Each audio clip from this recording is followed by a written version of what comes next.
rescue when I'm on scene, I'll be assuming Caroline Street Command. I got a 2.5-story wood occupied multiple dwelling. I got heavy fire from the second floor Charlie side. I have an exposure on the Delta side. We have one line stretch not in operation yet. Primary searches are underway. Status of the fire is doubtful. One passing command, I'm on the first line. Service speed advised, we're on scene. 2-story wood frame. I got heavy fire from the Alpha side.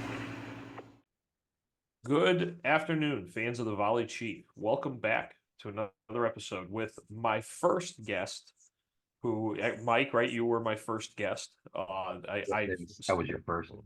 Yes. I've said it before. Mike is part of the reason that we're here.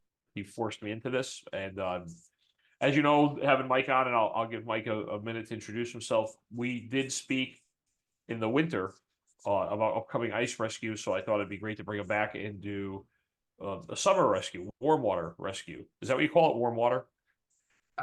Just water. Yeah. Wet water. So up here, obviously in the New England region this time of year, we've transitioned from a summer footing or from a winter footing to a summer footing in our marine rescue response. So I asked Mike to come on. We're going to talk a little bit about that. So Mike, just go ahead and give everyone your background, and then I'll give a little background on the our response area. Okay, so Mike Witek, I'm captain of the Marine Division for the Storm Engine Company Ambulance Corps / rescue, and we've had a long history with vessels or our Marine Division. After the '55 flood, we commandeered our first boat, and it was used to rescue people, and was actually used to rescue the projector from the drive-in theater located on Division Street. But the boat was used, did a lot of rescues in that flood. And since then, we've kind of just taken off with the Marine Division. We currently have 3 boats. We like the Carolina Skiff because it's a lot of bang for the buck. Would we like a whaler? Sure, somebody wants to give us one. But the Carolina Skiff, it does the job. It's a hard bottom boat. It catches a little wind, but takes a beating, and it's affordable. So we have a 16-footer, a 19-footer, and then we have a 12-foot inflatable that we keep on rescue. Okay, and just a little bit of the background. Derby, the metropolis of Derby, actually it has its beginnings to the water. Derby sits at the confluence of the Housatonic and the Naugatuck rivers in Connecticut. The Housatonic River starts way up north, and it actually starts in, is it Vermont? I believe so. Yeah, it starts in Vermont, comes down through Massachusetts, and then comes through Derby to Long Island Sound. The Naugatuck River actually starts in northern Connecticut and makes its way all the way down to the where Derby, where the 2 rivers meet, and that is actually what creates downtown Derby, is the confluence of the 2 rivers. And obviously Derby has a long history of the rivers guiding its history, with it being a major ship port and shipbuilding location into the 1800s. So besides that, we have a lot of little lakes, ponds. We have some canals that from the old industrial days, and especially downtown Derby, downtown Shelton. So it's a good mix. Oddities are its tidal, right? The Housatonic River is still tidal. We're roughly 8-9 miles from Long Island Sound. Depends if you go as the crow flies or if you go on the river itself. But we're subject to low and high tide. Flooding's been an issue historically in the city. Like Mike said, 1955 was the last of the great floods. There was 2 that year, one in August, one in October. And then after that, the Army Corps of Engineers kind of came in and built protective berms around the downtown Derby, downtown Ansonia, downtown Shelton, protecting us, if you will, from the river. There's a few flood doors that have to be shut occasionally for a big storm, like Superstorm Standys, things like that, a couple storms like that. But we do a lot of water-based rescue because of that. For a short period of time, the city actually opened a public boat ramp on the lower Housatonic. It was the only free boat ramp on the Housatonic like that. And our call volume exponentially picked up. We were every weekend in the warm weather, we were on the water once or twice. So, and then the not so warm weather too. And the not so warm weather, yeah.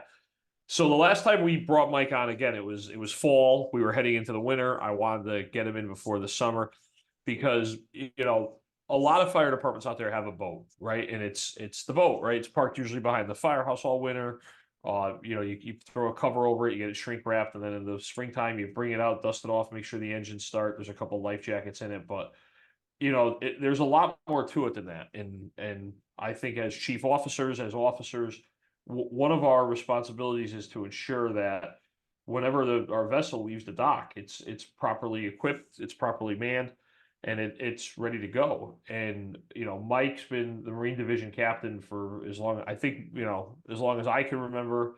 In the storms, I think when Mike actually started being the Marine Division captain, we were still using sail and wind to get around. Uh, but Mike, walk us through, what are your thoughts on your crews, on your equipment? What are obviously the rules of the water, if you will? Well, rules of the water. The way we operate, every boat operator needs to have their safe water certificate. As at a minimum, we have every member that's going to be on the boat, whether they're an operator or crew member, needs to pass a swim test and be able to complete certain tasks on the boat. Properly tie up the boat. Man overboard drills, man the Stokes basket, and so on. We also run with a minimum crew on the vessel because you never know how many people you're going to bring on board. And the vessel's the vessel. It can only take so many people and so much horsepower. And once you start exceeding that, it's going to affect the handling. And no matter what you're doing on the water, you own it. So you have to be careful what you're doing and be ready for anything. Right. So we carry life jackets for adults. We also carry them for children and infants because of what I just said. You never know who you're going to be bringing aboard. right, and that's one thing that I've always noticed. A lot of boat emergency boats, they don't account for their full capacity when it comes to PFDs. They account for the crew, but the fireboat theoretically holds 20 people, and you got 5 life jackets for the crew members. You got to be equipped for what you could possibly carry. And as you mentioned, infant, child life jackets are definitely a must because usually if people are boating, there's usually kids around, there's usually children. But Mike, the swim test. So we had the swim test a couple of weeks ago. Walk us through our swim test. So we base it on our worst case scenario in the areas that we serve. So the widest part of the river at our pool in the city, we do 6 laps. That's measured out so that even if you're dead center of the river, that swim test will certify, if you will, or show competency that you could reach one shore or the other. Then we make you retrieve an item off the bottom of the pool and tread water for so long at a minimum, and that's we're not training Olympians here. We just want to show and be able to prove that you're not afraid of the water, that you're going to be able to handle your stuff if you should go overboard and so on. Because a lot of times, yourself, you get rescues on the steep river banks or whatever. Everything is just not boat to boat. Sometimes you got to get off the boat, go to shore, put somebody in a Stokes basket, and get them back to the boat, and get them, back on the boat, on the water, back to a dock. Right. I've made that argument for years, with a couple different boating programs that I've been involved in. That a lot of times people have to get in the water, and as much as you train to try to get somebody in a boat, there are times you have to get wet, if you will. And the swim test is an excellent way to do it. We obviously don't have a pool in the firehouse, so we partner. Thank you to Dennis O'Connell and the staff at the Derby Community Center. But that's what you got to look for. Community centers, schools, areas, the YMCA that have a pool. Make that relationship. Go there, talk to them, explain to them what you're doing. Hey, listen, we're the fire department. We need to do some training every year. It's going to be one night. We just need to do some swim tests. Do you mind? Barter with them. At one point, in exchange for using the pool for our swim tests and our dive team training, we were doing CPR and first aid classes for the lifeguards. So it was a good, another way to reach out. It's more training. And like Mike said, what I like about it is it's a competency, right? It's a task. We've figured out the length of the river or the width of the river. And we know that if a person fell in the water at the dead center point, they can make it back to one side because they've done it before. And the other thing with that too, David, you don't want to find out on the day of a call that somebody, is not comfortable or panics in the water. That's not the time. When you have 3 people on a boat and one of them can't handle it, there's no one else to Right. call at that point. Right. Now that as Mike mentioned earlier, we have a minimum crew requirement, and it is 3 people, an operator and 2 deckhands. Yeah, one of them has to be EMT or EMR. Correct. One of them's got to be medically certified, and that's always worked very well for us. We're lucky, as Mike said, we have the 3 vessels. One of them is docked for the summer on the Housatonic River, the upper Housatonic River. So again, oddities about Derby, the Housatonic River has a dam in between Derby and Shelton, and then a dam again several miles upstream in Oxford, forming what's known as Lake Housatonic, which is in the middle of the Housatonic River. And the boats, obviously, I mean, you theoretically could get from the top to the bottom. You just got to get up enough speed. Yeah. It's not going to be a fun ride, but there's Or no way to get it. I don't know if the locks are still working. We might be able to Yeah, I don't think the locks are still working, but the Lake Housatonic area forms the majority of what was for a long time the majority of our like recreational boating halls. And now in more recent years, especially down in Shelton, the lower river has gotten very popular. And another thing that we should mention too is, the water is not territorial. The entire time that I've been involved in the fire service around here, it's always been everybody kind of goes for those. So Derby, Shelton, Seymour, Oxford along the river. If one of us gets something on the river, everyone's coming, because again, we have a boat dock. Shelton has a boat dock. Seymour has a boat dock. It's not like calling apparatus where they could just drive there. So one boat goes, more than one boat is coming with you. And that's a nice thing about the valley too, is the relationships that we have with the neighboring departments. I think we work very well together, and it's nice to know if you call, it's like, what do you need? And that's the it is. It's whatever you need, we got you.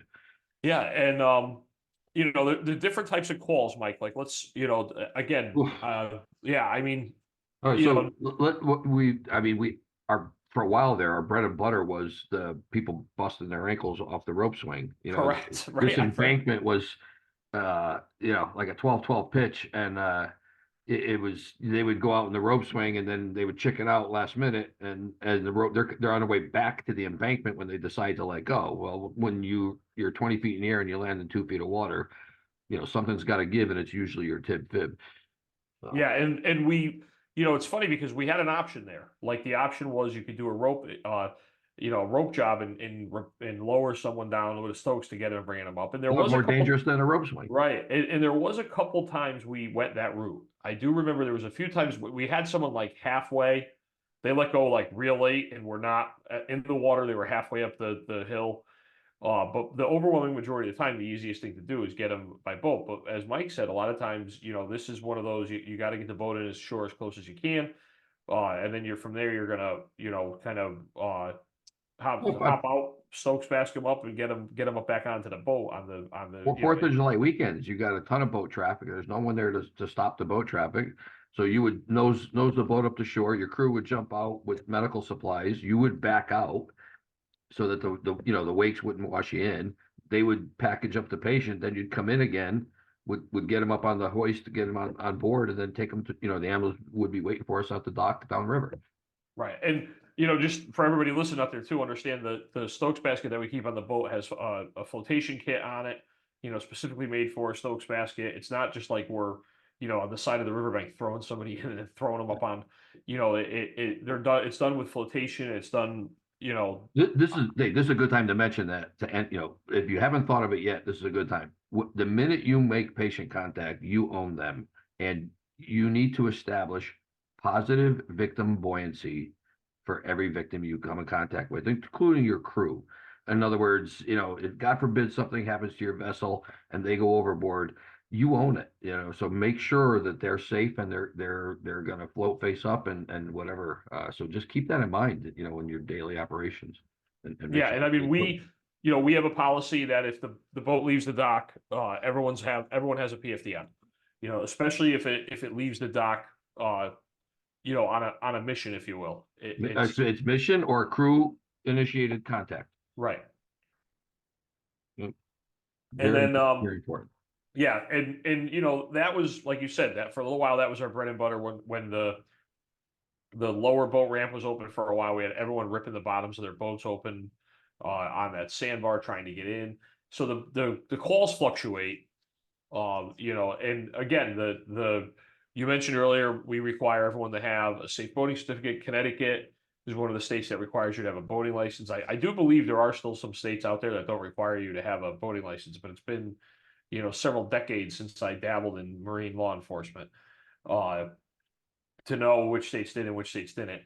But, It's just a prudent thing to do as a leader of a Marine unit. I mean, you got to make sure your folks are squared away, right, absolutely. And again, imagine, like we always say to each other, imagine you're on the stand and they ask you what qualifies you to operate that boat. Absolutely. And with that, we mentioned earlier that there's the swim test, but the operators also have to, go through a process of being checked off, if you will. Some of the things, without reading the whole list is, we make you dock into the wind or current, out of the wind current, come to a complete stop, navigate a prescribed course, hold station in a current, man overboard drills, and have a working knowledge of the vessel itself. What type of oil goes in the engine, things like that. And the way we operate is that the operator of the vessel or coxswain or whatever you want to call them, they're in charge, but they're not part of the crew. So in other words, you can't say, "Hey, come over here and give me a hand." That operator is they're in charge of the vessel. It's not like you put it in park, set the brake, and you can leave it. Put the wheel chocks in. You have to maintain that position. So, they're very limited in their ability. When you're underway, we make them put the kill switch, the engine kill switch tethered to them, so that if they walk away and or they get thrown from the station, you don't have a runaway vessel. Yeah, because we've seen those before, but thankfully that hasn't been us. Yeah. And again, it's a lot of if you will, a lot of regulation, but a lot of common sense stuff comes into play with allowing, who's going to operate the vessel, how they're going to operate it. This is one of those during an incident. You want you want to position your people correctly so that your best operators are operating the boat. Your A players are able to make rescues. And another thing that we talked about in the pre-show was, for a while we did have a dive team.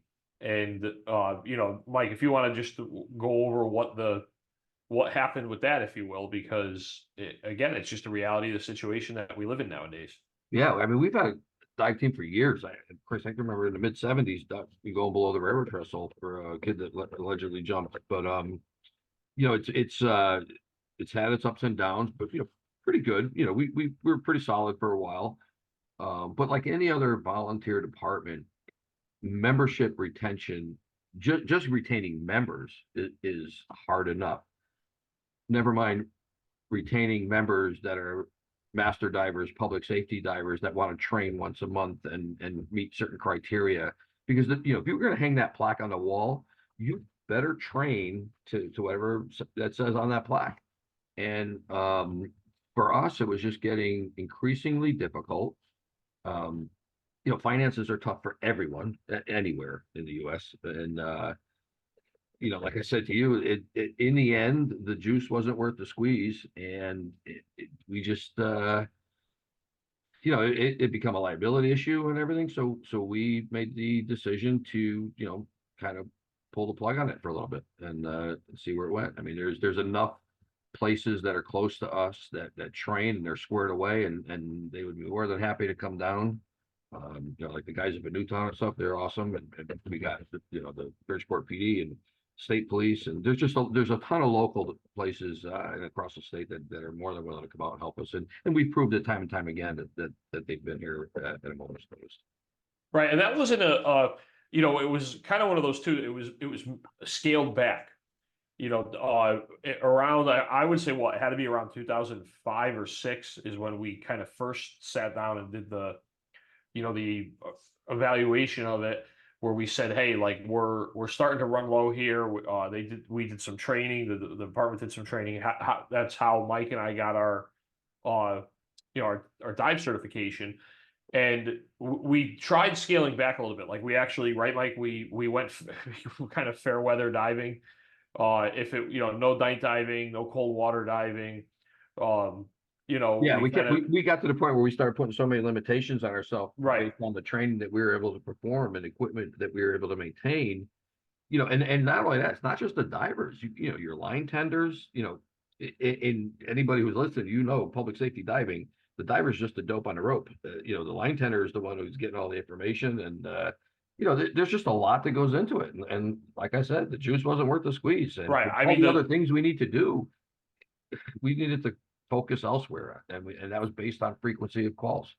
correct. And the odd part is like we do, I mean, I say we do a lot of rescue calls on the water, but We do, yeah. we do, and I mean by a lot, like I mean probably 20 a year. But uh, the overwhelming majority of them, there was never the middle area. It was either like right there, right now, grab them, let's go, or they've been gone so long that it's just a recovery. Yeah, well, And don't get me going on the whole dive rescue thing. I know that, it is rough, but it was one of those gut checks, right? So like I said, we 2005-6 area, we ramped up and we got more guys involved. We got a group of us back involved in it, and we were doing good. And then kind of like everything, 28, 19, 18, sometime in there, that's when we really did start taking a good look at it. And it as you said, the amount of regulation, the amount of maintenance, the amount of new equipment we were needing, it wasn't justifiable for the the expense. And I mean, like let's be honest, right? We're in the middle of the rope project. I mean, what are we into the rope project? We're maybe 15 grand if that into it. Yeah. And we've replaced pretty much all of our equipment.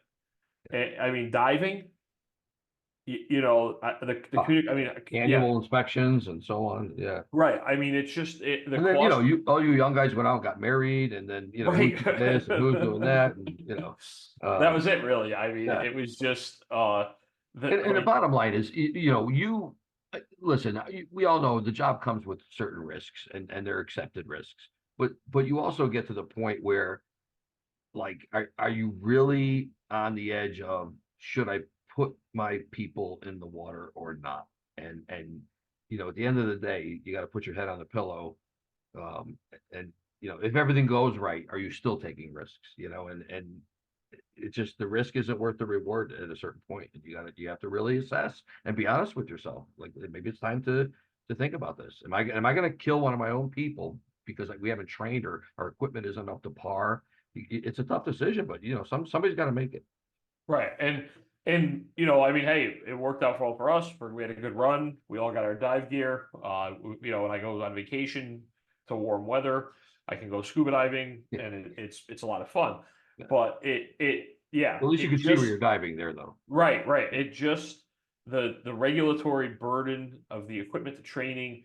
You think about, again, we've touched on ropes, right? So you talk about your competency in ropes, and you do your annual, whatever you do, 20 hours of training a year, 24 hours of training a year. It's not as involved as a dive operation. I mean, because you think about the nights that we would go out, or the evenings that we would go out and dive in the river in the summertime. And it was you wanted to be in the water by 6, the process started at 4. Yeah. Right. By the time you started loading everything up and got to the boat and doing all the checks and getting everything ready, and then getting out in the water and getting in the water and then getting back. And then cleaning your gear once you got out. I was just gonna say, and then it was another 2 hours after of cleaning, inspecting. It again, like you said, I think that was the perfect way to put it. The juice wasn't worth the squeeze. You just weren't getting, what you wanted for it. And I think for the departments that still do have a dive team, it is a great recruiting and retention model.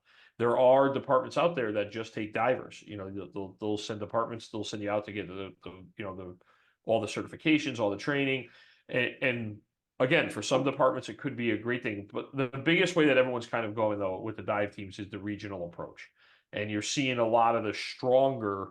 As you mentioned, right? It's Newtown in our area. They're one of the probably the strongest regional. To my knowledge, they're probably one of the strongest regional teams in emergency services in our area. Up in Thomaston has some too, but I don't have a lot of experience. Pretty much Newtown has been Bridgeport PD. Right. and it's just it's how much you can get in the water on top of, cutting up a car, throwing ropes, doing your confined space training, doing your basic firefighter training, and trying to add in the boat and the above the water and the below the water. Right. Of on top of that, if you will. Some other things too that the boats, we have events on the water. Another thing, like, again, we joke about a lot of things happening in this small town, but Derby actually, Yale's crew, one of their boathouses is on the Houstonic River, and they train and they do, there are crew races. So at least 4 or 5 times a year, we're out doing the standbys for those. We have large firework events on the water. There's events too going on, and having that core competency group of trained operators, trained rescue swimmers, trained medical personnel. It's a lot of logistics, and it's a lot of preparing for the season, if you will. It's one of the nice things about this type of incident is it's got a season. The summer boating Does it season. really though? It does to a point, because Yeah. like the boat being, throughout the winter, I mean, don't get me wrong, we have the occasional car in the water, we have the occasional, but once the weather starts to warm up, you're going to start that boating Yeah. season, and it's I, like I just I keep thinking this whole conversation. I'm thinking about the car. It was me, Cooper, and I can't remember who else it was. It was a medical way up the river, and they couldn't get to it by ambulance, and the bank was too steep, and it was mid-November. We're all covered in ice, and lo and behold, we got our props caught up in a dock line that was submerged, and it was just a shit show. But yeah, but it I mean, happened. but right, it does happen, and again, I mean, look, right, what was it, in the middle of the winter, middle of February 2023, we had or 2022, we had the guy fall off the train trestle. Yeah. And again, that was a decision, right? So again, back to Derby being the center of the universe. Train, we have Metro North train line comes through, but then the Housatonic rail line breaks off of that and goes through Shelton up to Housatonic River. We had a guy walking across the train trestle in the middle of the night. He fell, and out of just luck, landed on the dry rocks next to one of the bridge abutments, and spent all night down there. And in the morning, somebody heard him screaming for help. We had that decision: are we going to do a rope? It was going to be a vertical rope job to get down there to get him, or launch a boat. But it was. I believe it was beginning of January. It was Yeah, it's snowing the ground. it was cold, and the guys, the guys went out there. It was a little bit of difficult navigating, because it was low tide. It was near one of the bigger sandbars that we have. But the boat operator did a good job. He got him in close. He got the guys off the boat. They packaged the victim on the Stokes basket, got him in, and then got him back to shore. So as much as, like you said, as much as we have a season, but we still get the oddities off season. But it is kind of funny, because it's like one of the few things where, like, it's like football season. You start preparing, Well, for it. it was fall or something, and we had the guy and his wife kayaking in the lower river, and it was his buddy's kayak, and he had a car battery in there for the electric motor, and the thing capsized, and he didn't want to let it go, and he was actually going under. Right. And he just did and I kudos to him. If it was my kayak, I would have said thank you, but I'm not going to drown for it. And we had to actually commandeer jet skis and go out and get the guy. Right, because it just, again, and the other thing too that I always tell everyone about marine rescue in your town is you got to know your access points. Oh, yeah. And that's one thing that I joke and I say, look, a lot of things have changed in this town in my time here, right? Buildings have come, buildings have gone, streets have come, streets have gone. No one's built a new river. That really isn't changing. So how to get to the rivers, how to get to the lakes, the ponds, your access to get. We mentioned we have the inflatable. I mean, there's been times where we've had to blow up the inflatable, throw equipment in it, and walk it through woods to get to a body of water. And it's that stuff is something you definitely need to know ahead of time. That's serious pre-planning, right?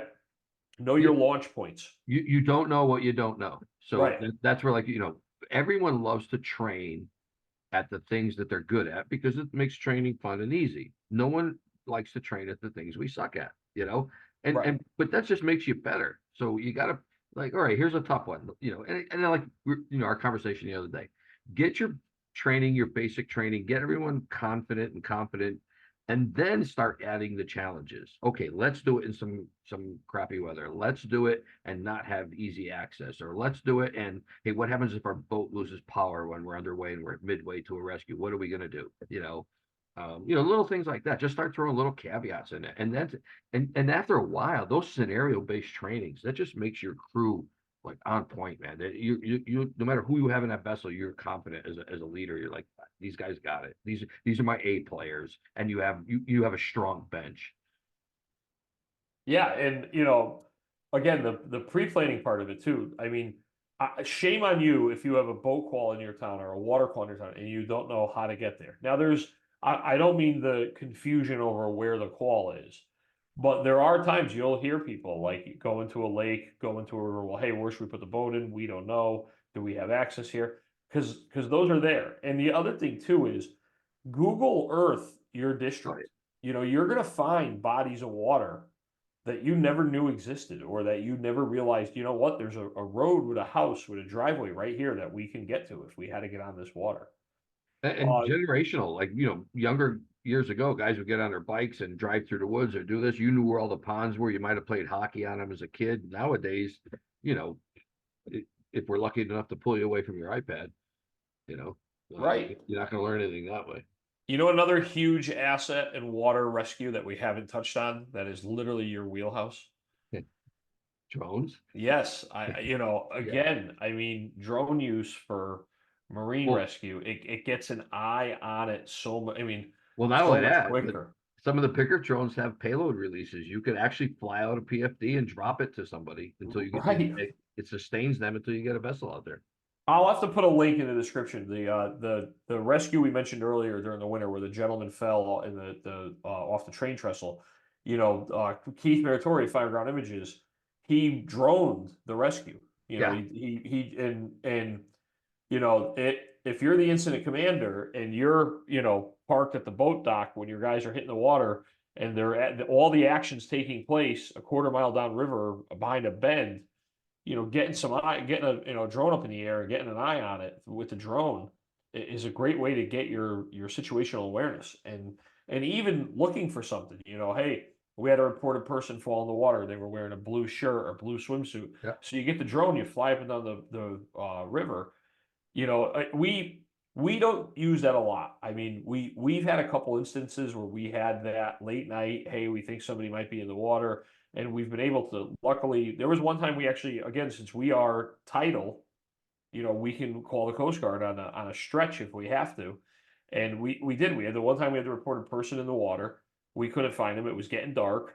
We called the Coast Guard, and they, out of luck, had a helicopter going from New Jersey to Massachusetts, and they were flying this way, and they came and scanned the whole thing with their Flare. fancy helicopter night vision and FLIR and all that, and they were like, yeah, there's nothing there. And like what would have taken us probably hours to walk with thermal cameras and to ride up and down the river, the air assets, especially now, you have you don't even need a helicopter nowadays for that. If you have one of the bigger drones with the That's the other thermal thing too. vision. When you're setting up your vessel, try to get something with some navigation that you can pre-plan. So if you go out in zero visibility, at least your crew, they could follow a path back, to and from the dock and so on.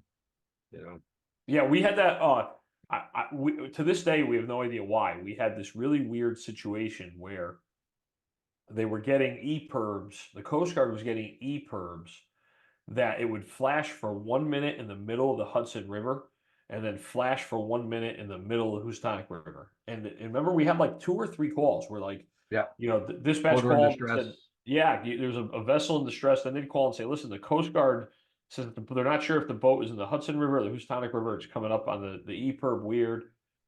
So you did have those things. And it's good to, obviously, another thing is, if you're on larger bodies of water, things like that, a marine radio is another, don't forget to have your channel 16 out there, especially, like us, we're tidal, you can go straight out to Long Island Sound. a lot of times you'll hear boat traffic talking on the marine radios if something's going on. And worst case scenario, if you're with other agencies, if you're not on their frequency, you could always jump on that radio. Right. So again, we work in tandem a lot. So the way it usually works is whatever town gets the call first, they'll set up their command post. The other towns will mosey send a representative over. You'll set up a big unified command, and we'll run the incident from there. But a lot of times the water calls are the ones where the incident commander and the command post, you're off site, you're way out of, you have no visual on the scene because it's a half a mile down a river around a bend. So those are kind of ones where, the command post and running your incident command system remotely is a challenge in itself. And it's something that you should drill on when you do these. When we do our training on the water, fortunately, because of the regattas, the fireworks, we get to practice, if you will, large scale incidents, but under the aspects of their public relations things. I mean, even, one of the local Catholic schools does a duck race, and they involve us helping them. They dump 1,000 ducks in the river off a bridge, and the first duck to touch the rope wins. And it's good practice to get people out there, get them on the water, get them familiar with your water, where the low spots are, where the high spots are.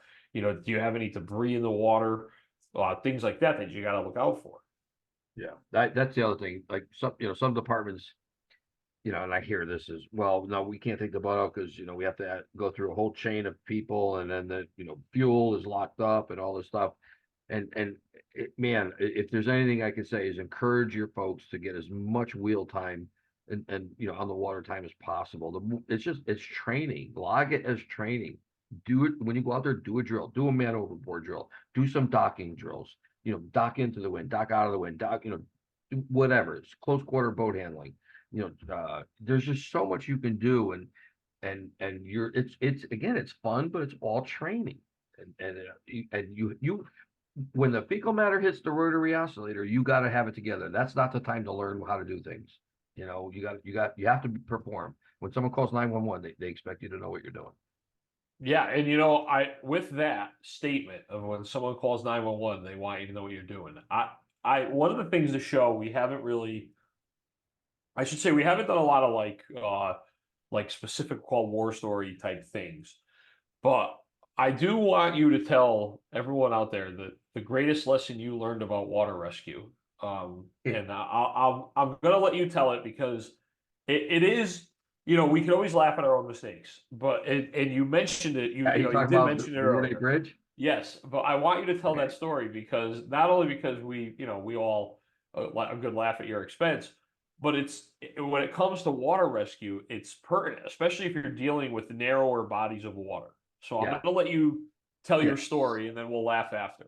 Yeah, well, it's true. I mean, and we're all going to make mistakes, and it's important to acknowledge those mistakes and learn from them. But briefly, we were at the old fire school, and O'Sullivan's Island, and the Housatonic River comes through there, and there's two bridge abutments supporting the Route 8 bridge, and it was late October. Water was pretty cold. And somebody starts screaming from the northbound lane of the highway, and you can't hear them. So we're down there to rescue, and we ascertain that they're saying someone jumped, and so we get upriver just on the upstream side of the bridge abutments, and you could literally see the white shirt. The victim was face down in the water, and the white shirt caught some air, and that's what was keeping him afloat. So I made the conscious decision. We're gonna go, myself and another guy, and we get in the water, and that water was cold, and we start swimming to the bridge abutment. And now keep in mind, this guy, when he jumped, he was probably, I don't know, 20 yards from the opposite shore, and we were easily 100 yards from where we were. So we start going out there, and the guy I was with, he was becoming compromised, so he turned around and went back to shore. So I swim out, and the minute I flip the guy over, all the air come out of the shirt. So now it's all me carrying him. And so I turn around, and us being creatures of habit, and well, me at the moment at least, I grab the guy in a cross chest carry, and I start side stroking. And for every one stroke above the water, I was 3 below the water to get up. This guy, he was big, he was heavy, and he wasn't in good shape. so, I swam 100 yards, ended up going to the hospital because I sucked in some water. I was hypothermic, all that other good stuff. Nonetheless, we get him there. But the lesson learned here was two things. One was, had I grabbed him and just swam 20 yards, I would have been to the Shelton side of the river instead of swimming 100 yards back to the Derby side of the river. And then the other thing was, after the incident, we're sitting there thinking, and we realized that we had 6 PFDs in the head of the rescue truck, and I didn't grab a single one. Now, for contents, what year was that? Oh man, 82. Right. I mean, it wasn't like it was. Yeah, it wasn't like it was. Modern times. It was. No, but yeah. Yeah, So, I mean, lesson learned. Right. I mean, I preach that, but I humbly preach that because I'm saying it from experience, and like, man, hindsight is 2020. Right. It's like get him in the boat. Yeah. Yeah. Another day, right? Another day, but Mike, we're like, me, I like to keep my my shows shorter, but we've hit our time limit here. But then, hey, the next time we got to talk about electrical shock drowning. Yes, we'll just talk about really briefly. It's the time of year. Folks are swimming around docks and everything. Electrical shock drowning is basically, it's a poorly constructed electrical system near the water, and electricity wants to go to ground. And if it's in the water and there's no ground for it to go to, it's going to create a field of resistance. And if a swimmer swims through that field, yes, there could be enough electricity to kill them, but more so, it's probably going to be like almost like being tased. It's going to be a muscle disruptor, and they're going to lose the ability to swim, and then that's what's going to kill them. So if you go to respond to a call and you're near a dock or boatyard or marina, think twice about getting in the water. I mean, you might want to have somebody kill any power in that water before you guys go in, because that could be the case. It's overlooked many times, but educate yourself on it. It's electrical shock drowning. So I just want to get that out there before summer gets too far ahead of us. All right, Mike. Thank you again for my go-to filler guest. I know I'm not your first real guest, but no. So I thank you for this, and thanks everyone. A couple reminders: don't forget on July 10th we have the Ambulance Driver 5K at the Bad Sons Brewery. Support the Storm Ambulance Corps on our 75th anniversary. Free beer after the race. Right, free beer for every runner, and then November 13th. Again, at the Bad Sons Brewery, we have Hops and Halligan's. Jeremy Dench from National Fire Radio is going to be coming up to give his spiel. Another event at the brewery, so check those out and continue to support us. Don't forget to like and subscribe. Fire a comment off, and as always, if you are interested in being a guest on the show, it's the Volley Chief, VOLLEY Chief @gmail.com. I love having people on. I'm going to schedule another marathon recording session soon, where I try to bang out like 8 to 10 recordings in a day or two. So it allows me to take a couple months off from recording. I apologize for not releasing this on Tuesdays. As you guys know, I'm still in the middle of my Whirlwind Technical Rescue School at work, where we're doing trench, confined space, rope, and collapse technicians. So my schedule's just been a little bit off with that, so I apologize. But Mike, I thank you again for being my go-to guest. I guess maybe we'll have to keep changing up the subject, but I'll have you back on again soon. No worries. Be safe. Have fun. Thank you.